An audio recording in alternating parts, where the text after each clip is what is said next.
بسم اللہ الرحمن الرحیم۔ اللہ کے راستے میں نکلنے والے کا نام لکھنا۔ بخاری میں روایت ہے کہ حضرت ابن عباس رضی اللہ تعالیٰ عنہ نے حضور صلی اللہ علیہ وآلہ وسلم کو فرماتے ہوئے سنا کہ کوئی مرد نامحرم عورت کے ساتھ تنہائی میں ہرگز نہ ملے اور نہ ہی کوئی عورت محرم کے ساتھ بغیر سفر کرے۔ تو ایک آدمی نے کھڑے ہو کر عرض کیا، یا رسول اللہ، فلاں غزوے میں میرا نام لکھا گیا ہے اور ادھر میری بیوی حج کرنے جا رہی ہے، اب میں کیا کروں؟ جہاد میں جاؤں یا بیوی کے ساتھ حج کرنے جاؤں؟ آپ نے فرمایا، اپنی بیوی کے ساتھ حج کرنے جاؤ۔ جہاد سے واپسی پر نماز پڑھنا اور کھانا پکانا۔ بخاری کی روایت میں ہے کہ حضرت کعب رضی اللہ تعالیٰ عنہ فرماتے ہیں کہ جب حضور صلی اللہ علیہ وآلہ وسلم کسی سفر سے چاشت کے وقت واپس تشریف لاتے تو مسجد میں تشریف لے جاتے اور بیٹھنے سے پہلے 2 رکعت نماز پڑھتے۔ بخاری میں دوسری روایت حضرت جابر بن عبداللہ کی ہے۔ وہ فرماتے ہیں کہ ایک سفر میں حضور کے ساتھ تھا۔ جب ہم مدینہ واپس آئے تو آپ نے مجھ سے فرمایا، مسجد میں جا کر 2 رکعت نماز پڑھ لو۔ حضرت جابر بن عبداللہ سے بخاری میں ایک اور روایت حدیث ہے کہ حضور صلی اللہ علیہ وآلہ وسلم جب مدینہ تشریف لائے تو آپ نے اونٹ شاکائے ذبح فرمائی۔ معاذ کی روایت میں یہ بھی ہے کہ حضرت محارب کہتے ہیں کہ انہوں نے حضرت جابر بن عبداللہ سے سنا کہ حضور صلی اللہ علیہ وآلہ وسلم نے مجھ سے ایک اونٹ 2 اقیہ اور 1 درہم 2 درہم کے بدلے میں خریدا۔ جب آپ اسرار کوئنز پر پہنچے تو آپ نے فرمانے پر ایک گائے ذبح کی گئی اور لوگوں نے اس کا گوشت کھایا۔ جب آپ مدینہ پہنچ گئے تو مجھے حکم دیا کہ میں مسجد میں جا کر 2 رکعت نماز پڑھوں اور آپ نے مجھے اونٹ کی قیمت تول کر دی۔ عورتوں کا جہاد فی سبیل اللہ میں نکلنا۔ حضرت عائشہ رضی اللہ تعالیٰ عنہا فرماتی ہیں کہ جب حضور صلی اللہ علیہ وآلہ وسلم سفر میں جانے کا ارادہ فرماتے تو اپنی ازواج مطہرات کے درمیان قرعہ اندازی فرماتے۔ جس کا نام قرعہ اندازی میں نکل آتا اس کو حضور اپنے ساتھ لے جاتے۔ جب غزوہ بنی مصطلق پیش آیا تو اپنی عادت شریفہ کے مطابق اپنی ازواج مطہرات کے درمیان قرعہ اندازی فرمائی، جس میں حضور صلی اللہ علیہ وآلہ وسلم کے ساتھ جانے کے لیے میرا نام نکل آیا۔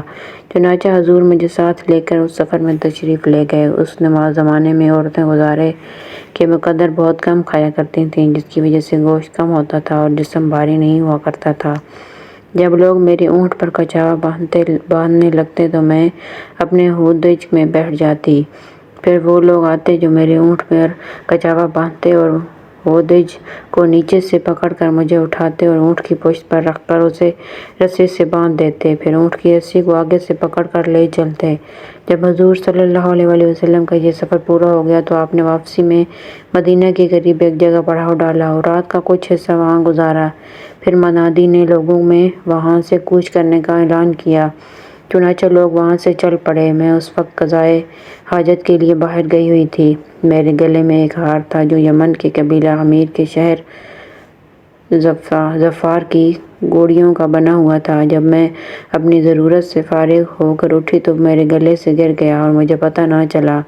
جب میں کچاوے کے پاس پہنچی تو میں نے اس ہار کو اپنی گردن میں تلاش کیا تو مجھے نہ ملا اور لوگوں نے وہاں سے چلنا شروع کر دیا۔ میں جس جگہ گئی تھی وہاں جا کر میں نے اسے تلاش کیا، مجھے وہاں مل گیا۔ جو لوگ میرے اونٹ کا کچاوا باندھنا کرتے تھے وہ کچاوا باندھ چکے تھے اور وہ میرے بعد آئے اور یہ سمجھے کہ میں اپنی عادت کے مطابق ہودج میں ہوں، اس لیے انہوں نے ہودج اٹھا کر اونٹ پر باندھ دیا۔ انہیں ہودج کے ہلکا ہونے کا احساس بھی نہ ہوا کیونکہ میرا جسم بہت ہلکا تھا اور انہیں میرے اس میں نہ ہونے کا شک بھی نہ گزرا۔ پھر وہ اونٹ کے نکیل پکڑ کر چلے گئے۔ جب لشکر کی جگہ واپس آئی تو وہاں کوئی نہیں تھا، سب لوگ جا چکے تھے۔ میں اپنی چادر میں لپیٹ گئی، اسی جگہ لیٹ گئی اور مجھے یقین تھا کہ میں جب نہیں ملوں گی تو لوگ مجھے تلاش کرنے یہاں واپس آئیں گے۔ اللہ کی قسم، میں وہاں لیٹی ہوئی تھی کہ حضرت صفوان بن معطل سلمی میرے پاس سے گزرے۔ وہ اپنی اس ضرورت سے لشکر سے پیچھے رہ گئے تھے، اس لیے انہوں نے یہ رات لوگوں کے ساتھ نہ گزاری۔ انہوں نے جب میرا وجود دیکھا تو آ کر میرے پاس کھڑے ہو گئے اور پردے کا حکم نازل ہونے سے پہلے انہوں نے مجھے دیکھا ہوا تھا، اس لیے انہوں نے جب مجھے دیکھا تو پہچان لیا اور کہا، انا للہ و انا الیہ راجعون، یہ تو رسول اللہ کی زوجہ محترمہ ہیں۔ حالانکہ میں کپڑوں میں لپٹی ہوئی تھی۔ حضرت صفوان نے کہا، اللہ آپ پر رحم فرمائے، آپ کیسے پیچھے رہ گئی ہیں؟ فرماتی ہیں میں نے ان کو کوئی جواب نہ دیا۔ پھر انہوں نے اونٹ میرے قریب لا کر کہا اس پر سوار ہو جاؤ، اور خود میرے سے دور چلے گئے۔ چنانچہ میں سوار ہو گئی اور انہوں نے اونٹ کی نکیل پکڑ کر لوگوں کی تلاش میں تیز تیز چلنا شروع کر دیا۔ صبح تک ہم لوگوں تک نہ پہنچ سکے اور نہ ہی لوگوں کو میرے نہ ہونے کا پتہ چل سکا۔ ان لوگوں نے ایک جگہ پڑاؤ ڈالا۔ جب وہ لوگ وہاں ٹھہر گئے تو اتنے میں یہ حضرت صفوان مجھے اونٹ پر بٹھائے اونٹ کی نکیل پکڑے ہوئے وہاں پہنچ گئے۔ اس پر افق والوں نے، تہمت باندھنے والوں نے جو بات بنانی تھی وہ بنا کر کہنی شروع کر دی، اور سارے لشکر میں بے چینی کی ایک لہر دوڑ گئی۔ اللہ کی قسم مجھے کسی بات کی کوئی خبر نہیں تھی۔ پھر ہم مدینہ آ گئے۔ وہاں پہنچتے ہی میں بہت زیادہ بیمار ہو گئی، اور لوگوں میں جو باتیں ہو رہی تھیں ان میں سے کوئی بات بھی مجھ تک نہ پہنچ سکی۔ البتہ حضور اور میرے والدین تک ساری بات پہنچ چکی تھی، لیکن کسی نے مجھ سے کسی قسم کا تذکرہ نہ کیا۔ ہاں، اتنی بات ضرور تھی کہ میں نے حضور کی وہ پہلے والی عنایت نہ دیکھی۔ میں جب بیمار ہو جاتی تھی تو آپ مجھ پر بہت شفقت اور مہربانی فرماتے تھے۔ آپ نے میری اس بیماری میں وہ کچھ بھی نہ کیا۔ مجھے آپ کی اس بات سے کچھ کھٹک محسوس ہوئی۔ جب آپ گھر میں داخل ہوتے اور میرے پاس آتے اور میرے پاس میری والدہ کو تیمارداری میں مشغول دیکھتے تو بس اتنا فرماتے کہ اب اس کا کیا حال ہے، اس سے زیادہ کچھ نہ فرماتے۔ آپ کی اس بے رخی کو دیکھ کر مجھے بڑی پریشانی ہوئی، اور اس بے رخی کو دیکھ کر میں نے عرض کیا یا رسول اللہ، اگر آپ مجھے اجازت دیں تو میں اپنی والدہ کے پاس چلی جاتی ہوں۔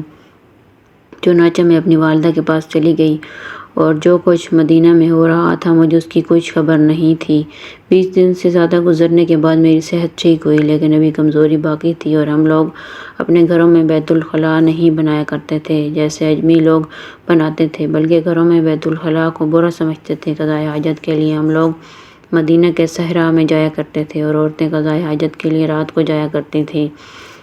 ایک رات میں قضائے حاجت کے لیے باہر نکلی، اور میرے ساتھ حضرت مصطح بنت ابی رحم بن مطلب بھی تھیں۔ اللہ کی قسم وہ میرے ساتھ جا رہی تھی کہ ان کا پاؤں چادر میں اٹکا اور وہ گر گئیں۔ انہوں نے کہا کہ مصطح برباد ہو۔ میں نے کہا اللہ کی قسم تم نے برا کیا۔ ایک مہاجری جو کہ غزوہ بدر میں شریک ہوا، اس کو تم نے کیا کہہ دیا؟ حضرت مصطح نے کہا اے ابو بکر کی بیٹی، کیا ابھی تک تمہیں خبر نہیں پہنچی؟ میں نے کہا کیسی خبر؟ اس پر انہوں نے مجھے اہل عف کی ساری بات بتائی۔ میں نے کہا ایسی بات وہ کہہ چکے ہیں؟ انہوں نے کہا ہاں اللہ کی قسم یہ بات انہوں نے کہی ہے۔ حضرت عائشہ فرماتی ہیں اللہ کی قسم یہ بات سن کر میری حالت تو ایسی ہو گئی کہ میں قضائے حاجت پوری نہ کر سکی، اور میں واپس آ گئی۔ اللہ کی قسم پھر تو میں روتی رہی، اور مجھے ایسا محسوس ہونے لگا کہ زیادہ رونے کی وجہ سے میرا جگر پھٹ جائے گا، اور میں نے اپنی والدہ سے کہا اللہ آپ کی مغفرت فرمائے، لوگوں نے تو اتنی باتیں بنا لی اور آپ نے مجھے کچھ بھی نہیں بتایا۔ انہوں نے کہا اے میری بیٹی تم زیادہ پریشان نہ ہو، اللہ کی قسم جب کسی آدمی کی کوئی خوبصورت بیوی ہو اور وہ اس سے محبت کرتا ہو، اور اس عورت کی اور سوکن عورتیں بھی ہوں، تو یہ سوکن عورتیں اور دوسرے لوگ ان کے عیب کے بارے میں زیادہ باتیں ضرور کریں گے۔ حضور صلی اللہ علیہ وسلم نے کھڑے ہو کر لوگوں میں بیان فرمایا، اور مجھے اس بات کا کوئی علم نہ تھا۔ آپ نے اللہ تعالیٰ کی حمد و ثنا کے بعد فرمایا اے لوگوں، ان لوگوں کو کیا ہو گیا ہے کہ مجھے میرے گھر والوں کے بارے میں تکلیف پہنچاتے ہیں، ان پر ناحق الزام لگاتے ہیں۔ اللہ کی قسم مجھے تو اپنے گھر والوں کے بارے میں ہمیشہ بھلائی ہی نظر آئی ہے، اور اللہ کی قسم جس مرد پر الزام لگا رہے ہیں اس میں ہمیشہ بھلائی ہی نظر آتی ہے۔ جب بھی وہ میرے کسی گھر میں داخل ہوا ہے وہ میرے ساتھ ہی داخل ہوا ہے۔ اس بہتان کے اٹھانے اور بڑھانے میں سب سے زیادہ حصہ عبداللہ بن ابی بن سلول منافق نے لیا تھا، اور قبیلہ خزرج کے کئی آدمیوں اور حضرت مصطح اور حضرت حمنہ بنت جحش نے بھی اس کا ساتھ دیا تھا۔ حضرت حمنہ کے دلچسپی لینے کی وجہ یہ تھی کہ ان کی بہن حضرت زینب بنت جحش حضور کی زوجہ محترمہ تھیں، اور حضور صلی اللہ علیہ وسلم کی تمام ازواج مطہرات میں سے حضرت زینب ہی حضور کے ہاں قدر و منزلت میں میری برابری کرتی تھیں۔ اللہ تعالیٰ نے تو ان کو ان کی دینداری کی برکت سے محفوظ رکھا، اس لیے انہوں نے میرے بارے میں بھلائی کی بات ہی کہی۔ لیکن حضرت آمنہ نے اپنی بہن کی وجہ سے میری ضد میں آ کر اس بات کو بہت اچھا اچھالا اور پھیلایا، اس لیے وہ گناہ لے کر بدبخت بنی۔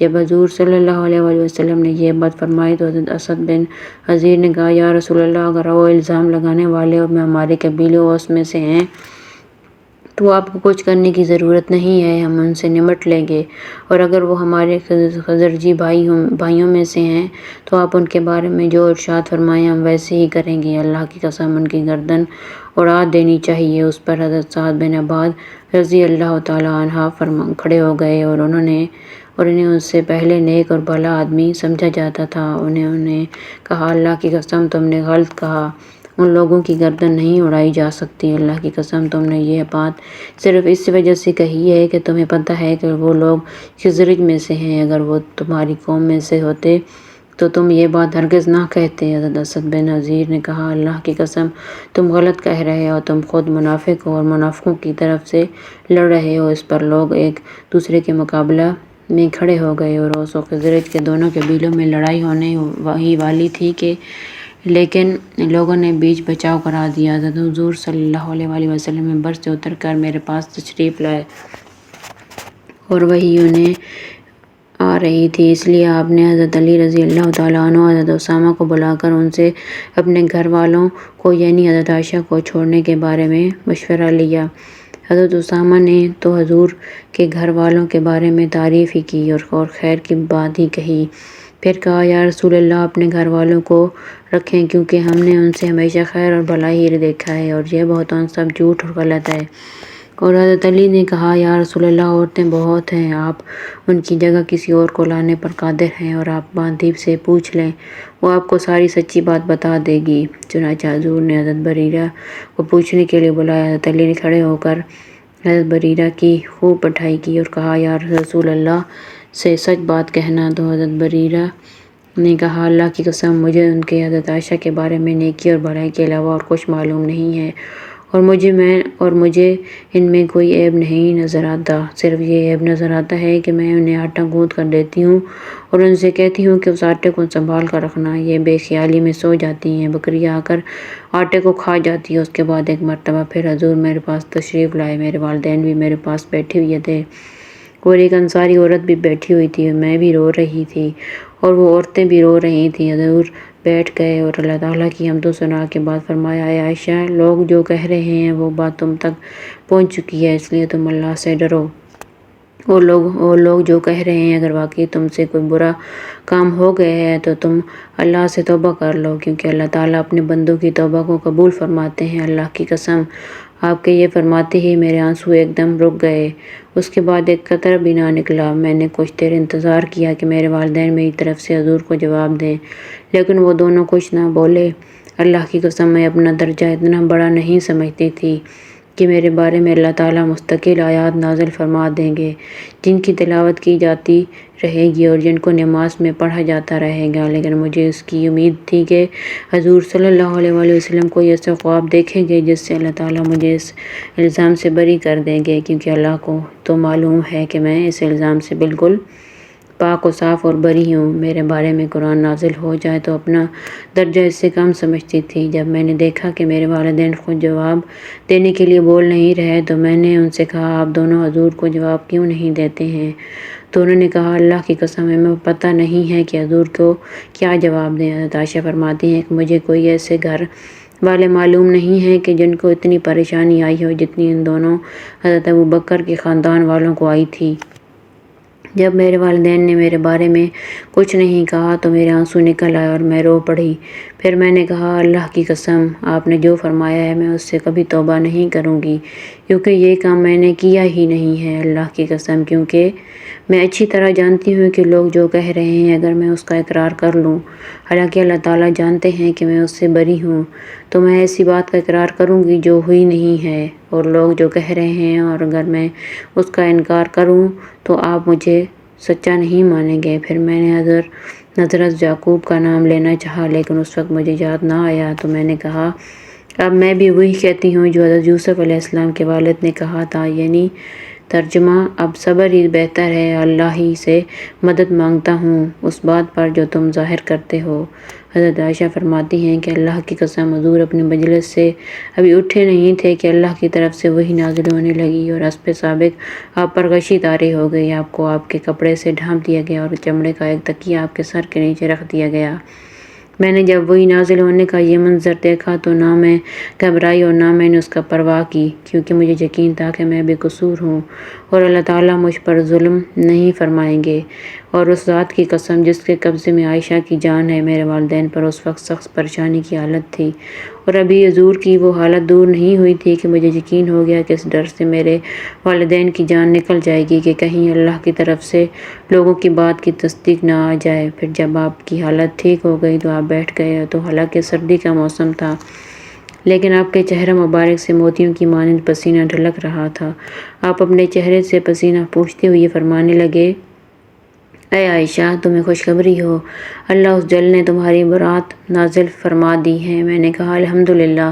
پھر آپ لوگوں کے پاس باہر تشریف لے گئے اور ان میں بیان فرمایا اور اس بارے میں جو قرآن اللہ تعالیٰ نے نازل فرمایا تھا وہ لوگوں کو پڑھ کر سنایا۔ پھر حضرت مصطح بن اثاثہ اور حضرت حسان بن ثابت اور حضرت حمنہ بنت جحش کے بارے میں حکم فرمایا جس پر انہیں حد لگائی گئی۔ ان حضرات نے اس بے حیائی کی بات کے پھیلانے میں حصہ لیا تھا۔ امام احمد نے یہی حدیث بہت لمبی بیان کی ہے اور اس میں یہ بھی ہے کہ حضرت جب حضور صلی اللہ علیہ وآلہ وسلم نے میری برات کی آیات سنائی تو میری والدہ نے مجھ سے کہا کہ کھڑی ہو کر حضور کے پاس جاؤ اور حضور کا شکریہ ادا کرو۔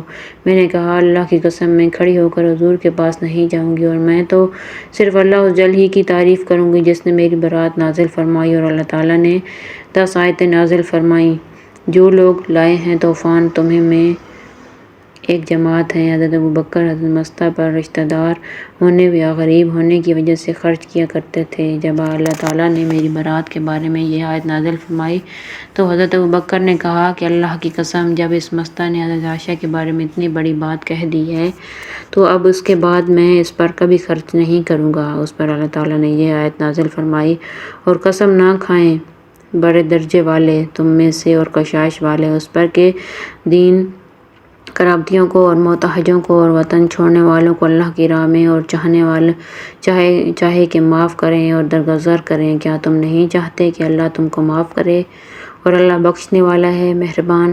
اس آیت کو سن کر حضرت ابوبکر نے کہا ہاں اللہ کی قسم میں چاہتا ہوں کہ اللہ مجھے معاف فرمائے۔ پھر حضرت مصطح کو جو خرچہ دیا کرتے تھے وہ دینا شروع کر دیا اور فرمایا اللہ کی قسم میں ان کا خرچ کبھی نہیں روکوں گا۔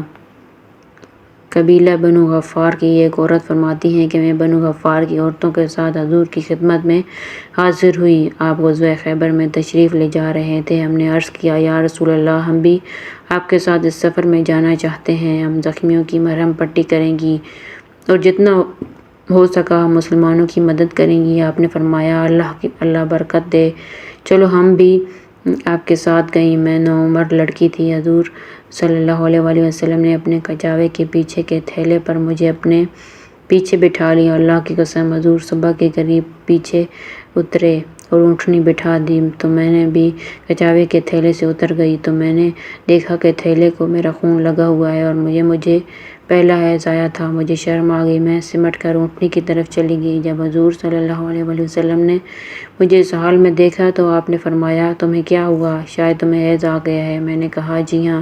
آپ نے فرمایا اپنی حالت درست کر لو، پھر ایک برتن میں پانی لے کر اس میں نمک ڈال لو، پھر کجاوے کے تھیلے کو جہاں خون لگا ہوا ہے وہ دھو ڈالو، پھر اپنی جگہ جا کر بیٹھ جاؤ۔ پھر اللہ تعالیٰ نے خیبر کو فتح کیا تو حضور نے ہمیں بھی مال غنیمت میں سے کچھ حصہ دیا، اور یہ ہار جو تم میرے گلے میں دیکھ رہی ہو یہ حضور نے مجھے دیا تھا اور اپنے ہاتھ سے میرے گلے میں ڈالا تھا۔ اللہ کی قسم یہ ہار کبھی بھی میرے جسم سے الگ نہ ہوگا۔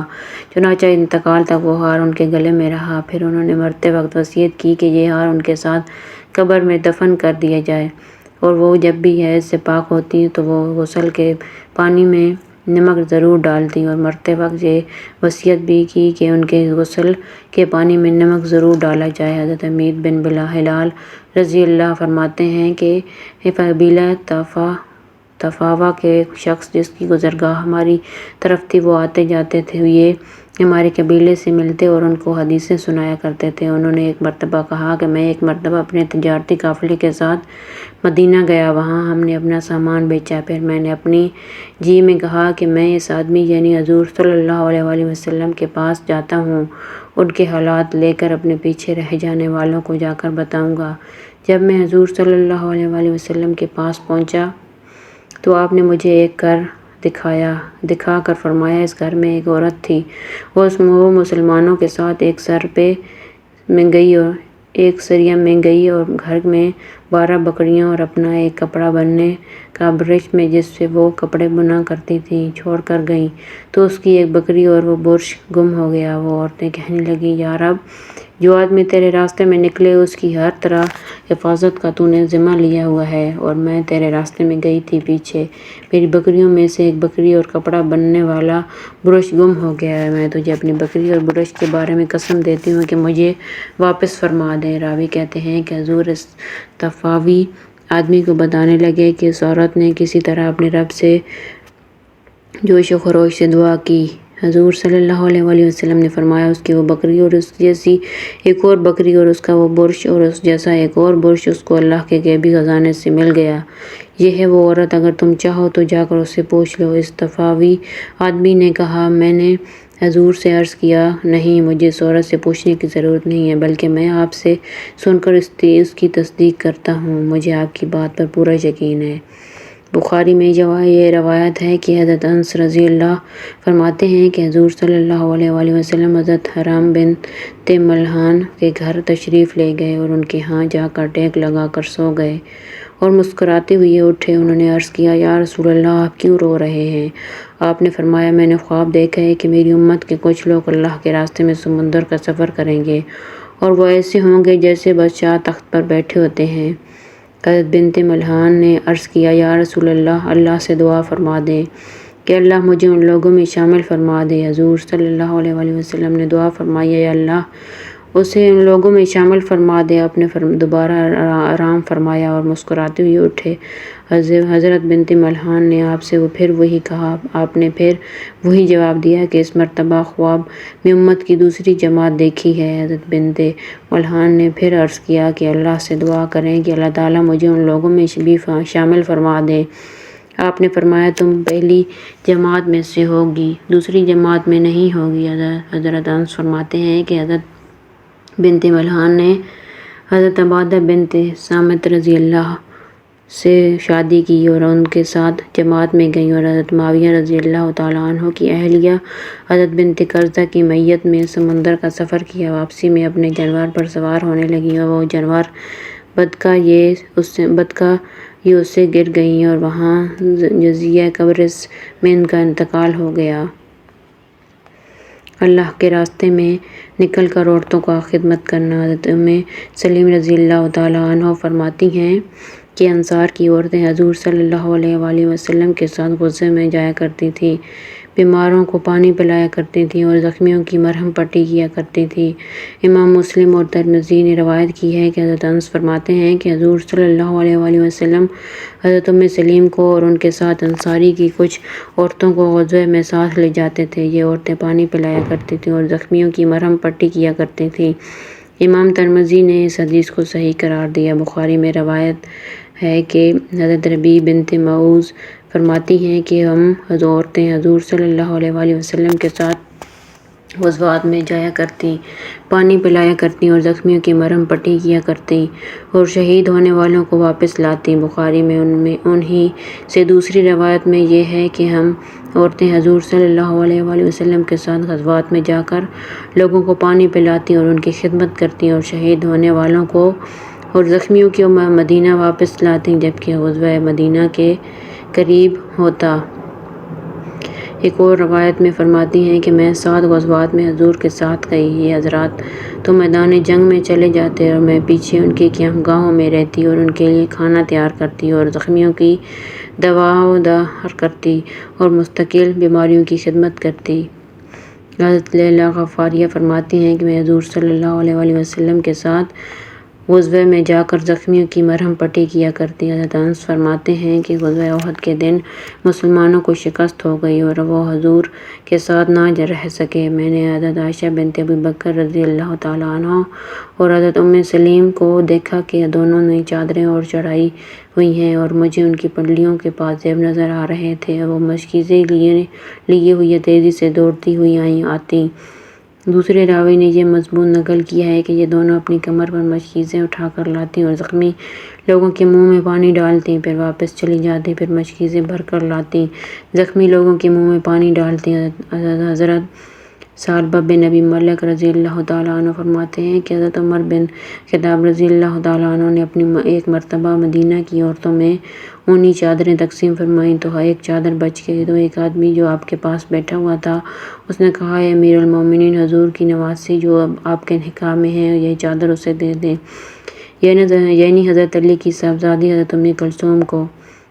حضرت عمر نے فرمایا کہ حضرت ام سلیت اس چادر کی زیادہ حقدار ہیں، اور حضرت ام سلیت انصار کی ان عورتوں میں سے تھیں جنہوں نے حضور سے بیعت کی تھی۔ حضرت عمر نے فرمایا کہ حضرت ام سلیت غزوہ احد میں ہمارے لیے مشکیزیں لایا کرتی تھیں یا سیا کرتی تھیں۔ ابو داؤد میں یہ روایت ہے کہ حضرت خشرج بن زیاد کی دادی رضی اللہ تعالیٰ عنہ فرماتی ہیں کہ عورتیں بھی حضور کے ساتھ غزوہ خیبر میں گئی تھیں۔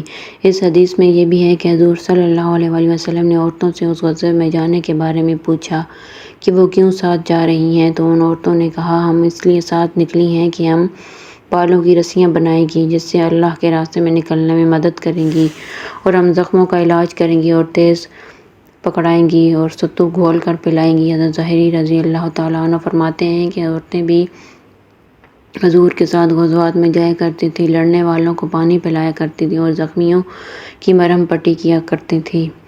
عورتوں کا اللہ کے راستے میں نکل کر لڑائی کرنا۔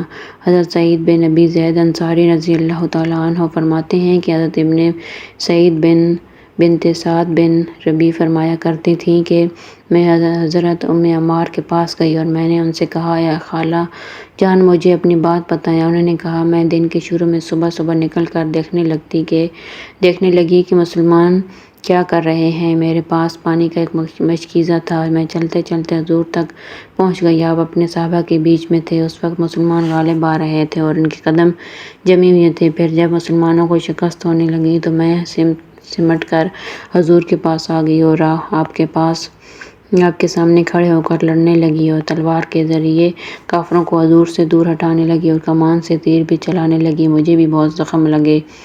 حضرت ام سعد فرماتی ہیں کہ میں نے ان کے کندھے پر ایک زخم دیکھا جو اندر سے بہت گہرا تھا۔ میں نے حضرت ام عمارہ سے پوچھا کہ یہ زخم آپ کو کس نے لگایا تھا؟ انہوں نے کہا، ابن کما کافر نے، اللہ اسے ذلیل کرے۔ اس کی صورت یہ ہوئی کہ جب مسلمان حضور کو چھوڑ کر بھاگنے لگے تو ابن کما یہ کہتا ہوا آگے بڑھا کہ مجھے بتاؤ کہ محمد کہاں ہے، اگر وہ بچ گیا تو پھر میں نہیں بچ سکتا، یعنی وہ نہیں یا میں نہیں۔ پھر میں اور حضرت مصعب بن عمیر اور کچھ صحابہ جو آپ کے ساتھ جمع ہوئے تھے اس کے سامنے آ گئے۔ اس وقت اس نے مجھ پر تلوار کا وار کیا تھا جس سے مجھے یہ زخم آ گیا تھا۔ میں نے بھی اس پر تلوار کے کئی وار کیے تھے لیکن اللہ کے دشمن نے زرہیں پہنی ہوئی تھیں۔ حضرت عمارہ بنت عزیہ سے روایت ہے کہ ان کی والدہ حضرت ام عمارہ نے غزوہ احد کے دن ایک گھوڑے سوار مشرک کو قتل کیا تھا۔ ایک دوسری روایت میں یہ ہے کہ حضرت عمر فرماتے ہیں کہ میں نے حضور کو فرماتے ہوئے سنا کہ جنگ احد کے دن دائیں بائیں جس طرف بھی میں منہ کرتا مجھے ام عمارہ بچانے کے لیے اس طرف لڑتی ہوئی نظر آتی۔ حضرت حمزہ بن سعد فرماتے ہیں کہ جب حضرت عمر بن خطاب کے پاس چند اونی چادریں لائی گئیں، ان میں ایک بہت عمدہ اور بڑی چادر تھی۔ کسی نے کہا کہ اس کی قیمت تو اتنی ہوگی کہ یعنی بہت زیادہ قیمت بتائی۔ آپ اسے اپنے بیٹے حضرت عبداللہ بن عمر کی بیوی حضرت صفیہ بنت ابی عبید کے پاس بھیج دیں۔